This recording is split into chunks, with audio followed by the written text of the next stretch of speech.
Marksmanship is a perishable skill. If you don't use it, you will lose it. Guaranteed. Like I said, I practice 2 to 3 times a week.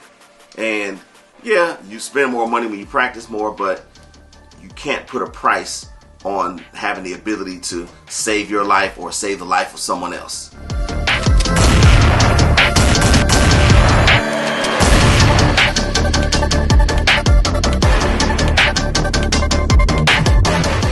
Hello all, welcome to Tactical Safety. This video is about an incident that happened in Las Vegas. I guess it was a few days ago. It happened at a Smith's grocery store, which I have been to that exact same store several times when I was in Vegas. So what happened was a guy came in there and shot a man and woman, killed both of them. Good Samaritans jumped in and saved the day. They were able to restrain the guy, got his guns from him, and held him down for the cops to get there. Now, these guys, big mistake was they were not armed, but luckily they didn't get shot. And it turned out that the murderer, it turned out that the shooter, he went after, the woman was his ex-wife, and the guy was her either boyfriend or new husband. He killed both of them. But from the looks of it, everybody thought it was going to be a mass shooting situation. So at least these guys engaged him. Boom. Got him on the ground. They got him on the ground and got him detained. Check out this news story, and then we got a few things to talk about. This was from me keeping him from pointing the gun at me because we was wrestling, and after he pulled it out of his shirt, I'm holding the gun, keeping the barrel pointed away from me. He's trying to point it towards me. I'm trying to pull it away from him. As I'm doing that, I'm making sure the weapon is not pointed at me. As we were struggling, that's when I turned over sideways like this, and that's how I got this. He got scraped all up on the shoulder. And as that happened, if he wouldn't have came to help, Clark would have been gone. Yeah, I would have been gone. Clark would have been gone. I had the gun in my hand, trying to keep it from him from pulling it. After I fell with the gun, he came and struck him. And it was took over. The gun, got away from him, got the bag. Didn't know, like I said previous. All right, so you saw it.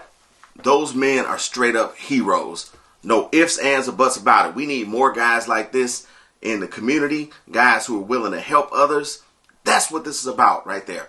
But my only complaint is they didn't have any firearms on them. Like I say, you never know when evil's gonna come your way. You gotta have a firearm. I don't go anywhere without a gun. Ever. Period. I'm just glad these guys didn't get shot.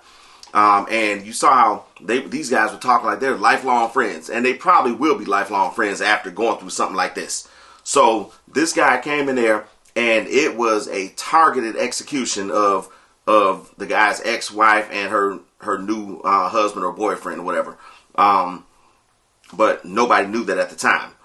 So the thing is, you notice how he said right when he heard the shots first heard 2 or 3 shots, he immediately hit the ground, which is a smart thing to do. You don't know where the shots are coming from. Other people are running, but then the drawback about running is you could be running right toward the danger and you could end up getting caught in crossfire.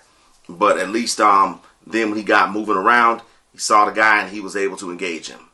So that was a huge, huge plus right there. But like I said, this stuff like this is why it's so important to always be armed. And you got to get trained. And you got to practice. Because marksmanship is a perishable skill.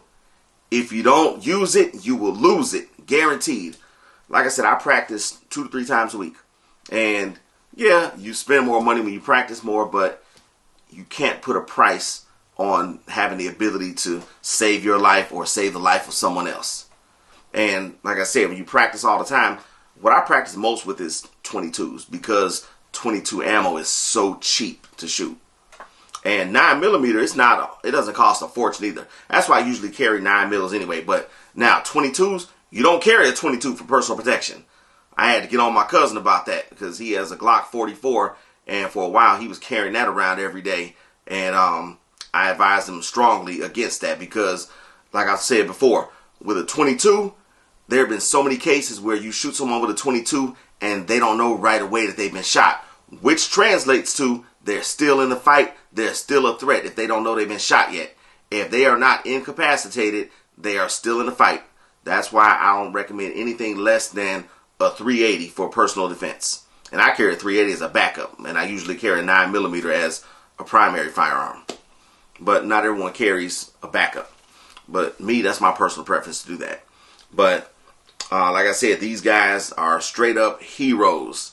Take something from this, and if you have not been trained with your firearm, as you already know, I'm an NRA instructor, and I have classes lined up the rest of this month, just about every Saturday this month, as well as next month and July. All you gotta do is click on the link and find out more. So remember to stay armed, stay vigilant, and stay tactical. See y'all next time.